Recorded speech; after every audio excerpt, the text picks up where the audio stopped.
एक पहाड़ी के सिरे पे एक नौजवान मुबीन मलिक की जो शहीद हुआ है यहां, और उसकी जो गोली बॉडी पे लगी है वो आर पार नहीं गई, उसमें एक बुलेट वुंड है। और यहां लॉयर्स बैठे हैं, मरवत बैठा है पीछे, मरवत साहब बैठे हैं, आप भी लॉ के स्टूडेंट हैं। जब बॉडी से गोली आर पार नहीं जाती, इसका क्या मतलब है? इसका मतलब है कि इट्स अ स्नाइपर शॉट।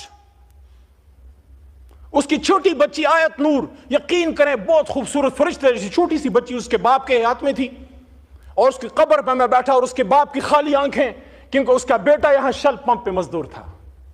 क्या गुनाह किया था उसने? वो भी तो किसी का बिलावल था, वो भी तो किसी का कासिम या सुलेमान था या हमजा था। एबटाबाद का अब्दुल कादिर, उसका छोटा बेटा हिजबुल्लाह, रात के अंधेरे में जब आग हमने जलाई, उनके घर में बैठने की जगह नहीं है।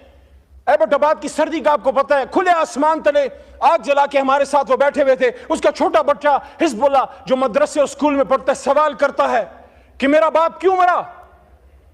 आर्मी पब्लिक स्कूल में तो दहशतगर्द आए थे, यहां कौन आया था मेरे भाई? यहां कौन आया था? पार्लियामेंट के सामने ला इलाहा इल्लल्लाह मुहम्मदुर रसूलुल्लाह के सामने यहां गोलियां चल रही थी, यहां में कहा जाता है नहीं मारा तो किसने मारा? Forget about this point that they were the workers of Pakistan, Tehreek-e-Insaf. They were Pakistanis, and according to the Constitution of Pakistan, Article 9. Article 9, और मैं अप्रिशिएट करता हूं यहां आज राना सनाउल्लाह ने, राना साहब ने अच्छी बात की है कि दोनों तरफ जो शहीद हुए हैं उन सब के लिए इन्ना लिल्लाहि व इन्ना इलैहि राजिऊन पढ़नी चाहिए। मैं पढ़ चुका हूं। ये दोनों तरफ के नहीं है, ये एक तरफ के हैं। काश हम समझ पाए, हुजूर सल्लल्लाहु अलैहि वसल्लम की हदीस का मफहूम है कि वक्त तुम पे ऐसा आएगा कि मारने वाला भी मुसलमान और मरने वाला भी मुसलमान। लेकिन मेरे भाइयों, मेरे पाकिस्तानियों, मेरे चेयरमैन साहब, आप खुद एक ऐसे सूबे से हैं जो हमेशा मुश्किलात का शिकार रही है, एक ऐसे शहर से हैं जहां हमेशा खून की होली खेली गई है।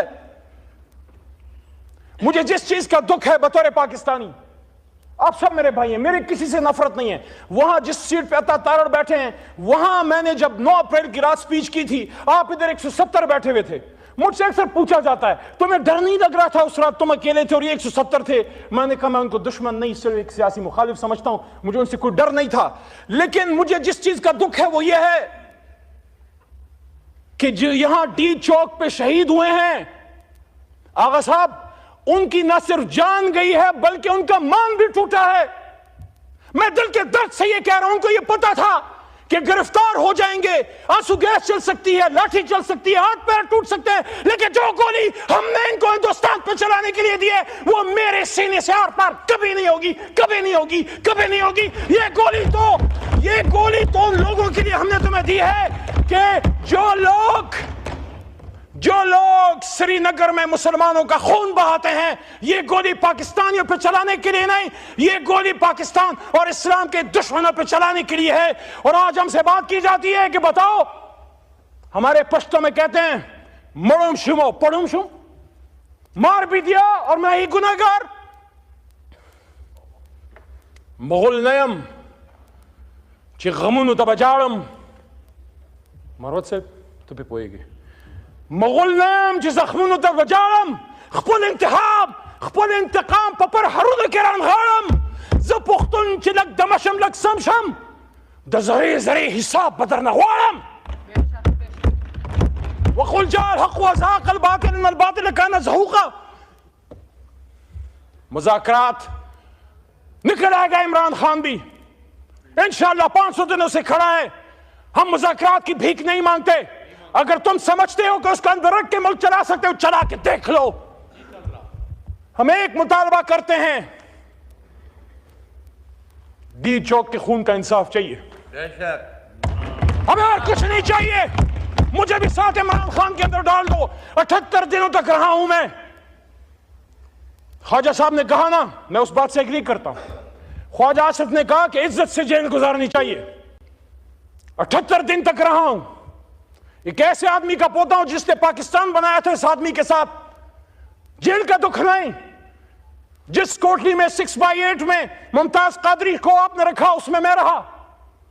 पेशावर जो मेरा अपना शहर है, जहां पला बड़ा हूं, वहां सूफी मोहम्मद को, तहरीक नफाज़ शरीयत मोहम्मदी के सूफी मोहम्मद मरहूम साहब को जिस 6x8 की कार कोठरी में रखा, मैं भी उधर रहा हूं। मैंने भी कभी ये बात असेंबली के फ्लोर पे नहीं की, लेकिन ख्वाजा साहब ने बात की है तो मैं भी कह रहा हूं, हमने भी जेल काटी है, जवां मर्दी से काटी है। लेकिन मुझे दुख उस दिन हुआ जब अपने मर्दान में, जब मेरे तमाम फ्री एमपीओस खत्म हुए, तो जो मेरे सामने चार्जशीट रखी गई उसमें आर्मी एक्ट था, उसमें सीक्रेट एक्ट था, उसमें एटीसी था। देयर अंडरस्टैंडिंग, ये दोनों वकला और पीछे काकड़ साहब भी शायद बैठे हैं, वो भी समझते हैं। क्या पाकिस्तान बनाने वाला अली मोहम्मद? क्योंकि अगर मेरे दादा या आपके नाना ने पाकिस्तान बनाया तो हमने बनाया। क्या वो सीक्रेट एक्ट यानी पाकिस्तान से गद्दारी का मुजरिम होगा? क्या वो दहशतगर्द है? वो मर्दान जिसने मुझे 3 बार इज्जत दी, उस वक्त 2 बार पास हुआ था। आपने मुझ पे, मेरे मर्दान में दहशतगर्दी और मुझसे गद्दारी का फतवा लगाया, उसके चंद महीने बाद मर्दान ने मुझे 1 लाख से ज्यादा वोट देके वापस इधर से ऐवान में भेज दिया।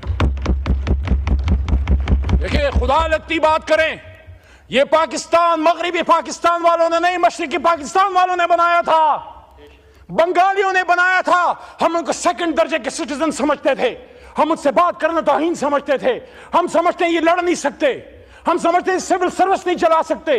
वो जीत गया, हमने उसको हुकूमत दे देते, हुकूमत क्या हो जाता। हां, गैर मुल्की साजिशें हुई। वो क्या कहते हैं कि दीवार क्या गिरी, मेरे कच्चे मकान की लोगों ने मेरे घर में, मेरे आंगन से या घर से रास्ते बना लिए। जब हमने हक नहीं दिया तो फिर अगर तला साजिश हुई, जब हमने हक नहीं दिया तो मुक्ति बहानी बनी और इंदिरा ने उसको, इंदिरा गांधी ने सपोर्ट किया। लेकिन बंगाली, ये भी तो अपने आप से सवाल कीजिए, वो बंगाली जो हमसे पहले पाकिस्तान जिंदाबाद कहते थे, वो बंगाली फिर हिंदुस्तान जाके मुक्ति बहानी की ट्रेनिंग कौन ले रहा था? हिंदुस्तानी फौज के आर्म मिलिट्री पर्सनल भी मुक्ति बहानी के जामे में आते थे।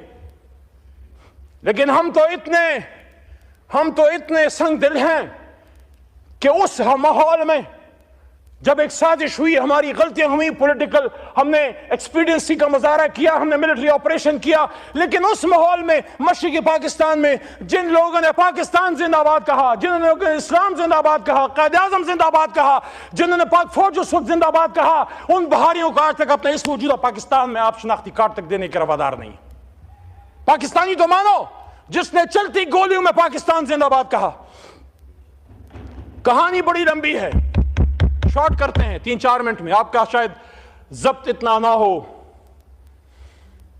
आर्मी पब्लिक स्कूल, मैं हिस्ट्री का स्टूडेंट हूं और चीजों को देखता हूं, मैं मीडिया में रोज जाता हूं, 10 साल से जा रहा हूं। जब 16 दिसंबर 2014 हो रहा था, जनाब राजा परवेज अशद साहब, साबिक वज़ीर आज़म, आप भी जिम्मेदार होते पर, आपके दिल में भी दर्द है मुल्क का।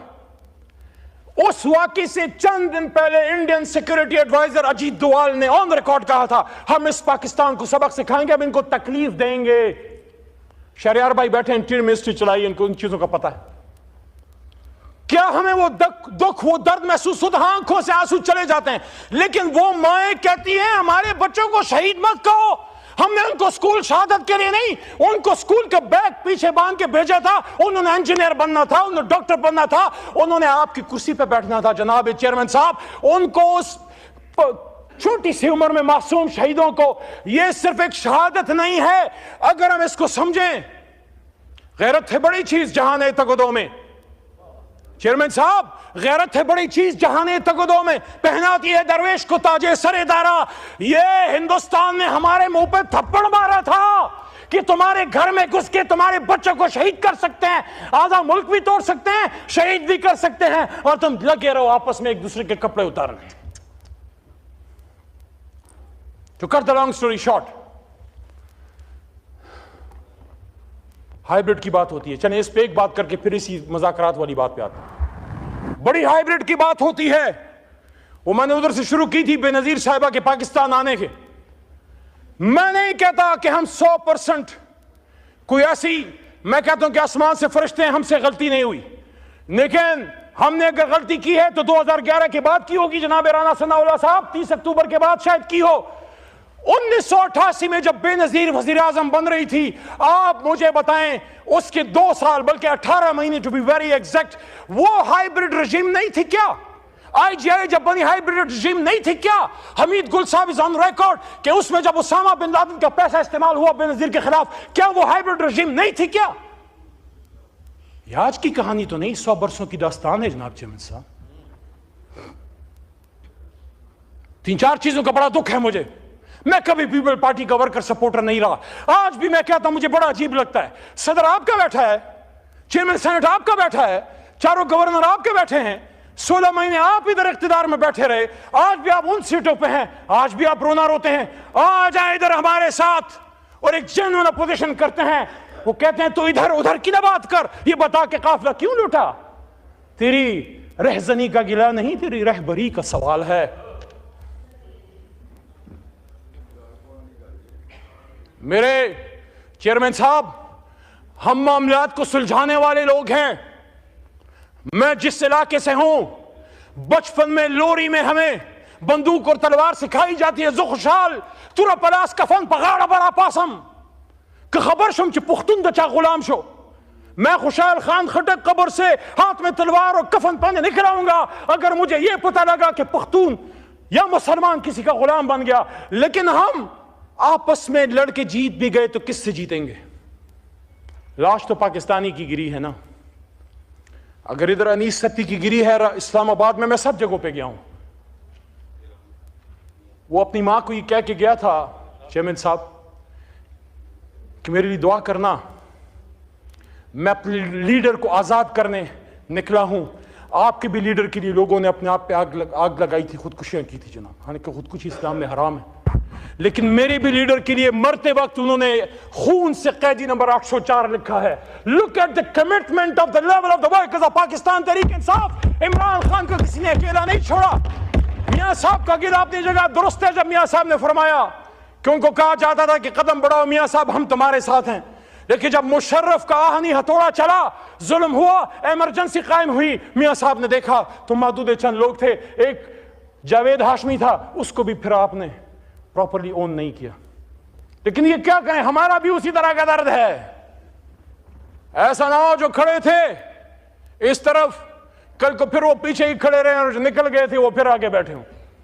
होता है, सियासत में होता है हुजूर। लेकिन वल्लाह हमने इमरान खान के लिए नहीं किया, हमने अपनी कमिटमेंट, अपनी गैरत, अपनी अना के लिए किया है कि कल को कोई असद कैसर को, वो जो आपकी कुर्सी पे बैठा होता था, सुलझू आदमी, आपसे हमेशा बात करता था, हमारी जमात से गाली सुनता था, उसको जब आपने उठा के अपने ही मैदान में आपने जेल में डाला तो उसने सिर्फ इमरान खान के लिए नहीं, अपनी खुद ही अपनी अना, अपनी गैरत के लिए किया कि कोई असद कैसर को यह ना कहे कि सवाबी का बेटा बिक गया या डर गया, कोई शरियार खान अफरीदी को यह ना कहे कि गुहाट का बेटा डर गया या बिक गया, कोई निसार जट को यह ना कहे कि पंजाब का बेटा डर गया या बिक गया। और ये कोई मुझे ना बताए कि पंजाबी खुदा न खास्ता बुज़दिल हैं या निकलते नहीं है। इस लेवल की फस्तायत आप पख्तूनख्वा में करो, यहां भी कोई नहीं निकलेगा। हमने तो सुना था कि माएं बहनें सांझी होती हैं, ये कैसी सांझी माएं बहनें हैं? जब मेरी और आपकी मां रेहाना डार के सर से दुपट्टा छीना गया और उसको खींचा गया तो फिर सियालकोट के साथ पूरा पाकिस्तान क्यों ना रोया? और आप क्यों ना रोए? आपकी तो जमात ही खवातीन के हकूक पे बनी है हुजूर।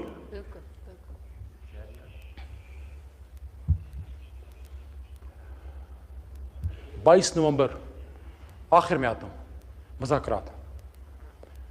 16 फरवरी को मैं, आमिर डोगर, चीफ व्हिप साहब और हमारे साथ सरदार लतीफ खोसा साहब आज नहीं है ऐवान में, हम 3 लोग इमरान खान से मिलने गए। ये बात बड़ी अहम है। मैं गवर्नमेंट बेंचेस जो मुझे सुन रहे हैं, साहिब और राय लोग, बूट वाले नहीं कलम वाले, सबसे मुखातिब हूं। चले बूट वाली भी डाल, सबसे मुखातिब हूं। 16 फरवरी को इलेक्शन हुए हुए सिर्फ 1 हफ्ता हो चुका था। मैं, आमिर डोगर और सरदार लतीफ खोसा इमरान खान साहब से मिलने गए। मेरे जहन में ये चीजें चल रही थी। मुझे इससे कोई गर्ज नहीं है कि इस कुर्सी पे कौन बैठता है, मुझे इससे गर्ज है कि मुल्क आगे चले। उस वक्त आपकी हुकूमत नहीं बनी थी, अभी इसका फैसला नहीं हुआ था, अभी इसका फैसला नहीं हुआ था कि कौन बैठेगा। फॉर्म 47 की रोशनाई अभी कच्ची थी, फॉर्म 47 अभी खुश्क नहीं हुआ था, उस पर दूसरा रंग चढ़ने के करीब था। खान साहब से मैंने पूछा कि खान साहब, आपने पिछले साल 2022 रमजान में जमान पार्क में आपसे एक मीडिया पर्सन ने पूछा क्या फतह मक्का की बात करते हैं, क्या आप आज भी फतह मक्का मॉडल पे खड़े हैं? मैंने जब ये बात की तो क्या अपने क्या पराए सारे मेरे पीछे पड़ गए।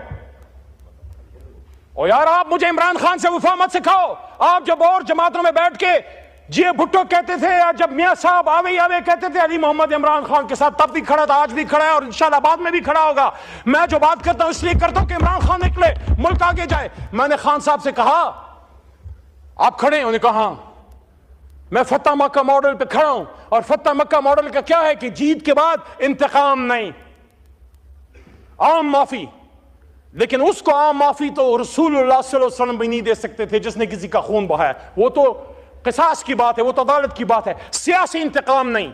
और उसके साथ एक और बात इमरान खान साहब ने की, जो मैंने जब की तो फिर मुझे मेरे अपने पड़ गए, और फिर आपके भी यार लोग पड़ गए, और वो दूसरे भी पड़ गए, और सारे पड़ गए। खान साहब ने कहा ट्रुथ एंड रिकंसिलिएशन कमीशन।